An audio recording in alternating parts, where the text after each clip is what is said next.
Bonjour à tous, aujourd'hui on va parler chambre d'enfant. Et oui, l'arrivée d'un bébé, ça chamboule toute une vie, mais aussi toute une organisation. En général, je préconise de s'occuper de l'organisation de sa chambre quelques mois avant l'accouchement.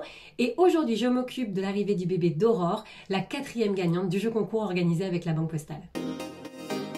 Pour vous situer un peu, la flèche du haut représente l'accès à la pièce principale. On est ici dans une très belle chambre de 10 mètres carrés avec un grand dressing qui occupe tout un pan de mur et une belle fenêtre qui va jusqu'au sol et qui offre une très belle lumière. Avant de commencer, j'ai proposé à Aurore plusieurs ambiances, plusieurs univers afin de créer la planche de style qui se rapprochera le plus de la future chambre de bébé. Je vais commencer ici avec quelques principes Feng Shui. Le lit est l'élément le plus important de la chambre d'enfant. Pour que l'enfant se sente en sécurité et puisse dormir paisiblement, il doit pouvoir apercevoir la porte de sa chambre depuis son lit. Par ailleurs, placer la tête de lit contre un mur, ce qui est gage de nuit paisible. Enfin, même si cela paraît évident, on ne place pas le lit de bébé sous une fenêtre ni dans un passage. Et maintenant, parlons peu, parlons bien, parlons rangement. À cet âge, on a encore la chance de ne pas avoir à anticiper les jeux qui traînent partout. Donc on va parler de rangement pratico-pratique et à cet âge, ça tourne généralement autour d'un lit, d'une commode et d'une table à langer. Ah oui, petite astuce, on va essayer de ne pas accoler le mobilier au lit, histoire d'anticiper le « je me lève et je touche à tout ». Tu vois ce que je veux dire ?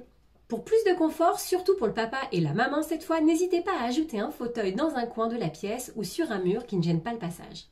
Allez, on passe à la décoration. Je décide de créer un espace lecture au-dessus du fauteuil. Pour cela, une bande de couleurs et des étagères ton sur ton feront parfaitement l'affaire. Et pour ça, pas besoin d'exploser le budget. J'accessoirise, j'opte pour quelques décorations murales supplémentaires, un petit tabouret dont je suis fan, le fameux tabouret Bambi, et le tour est joué.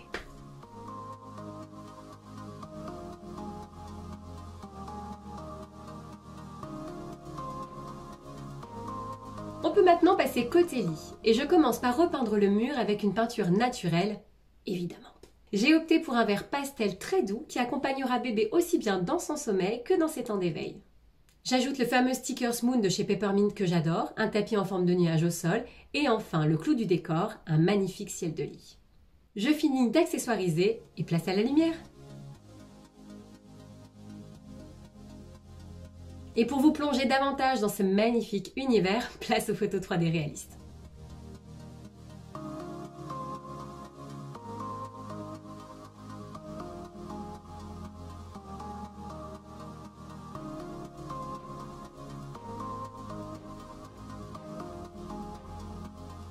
Un peu de shopping, ça vous dit ?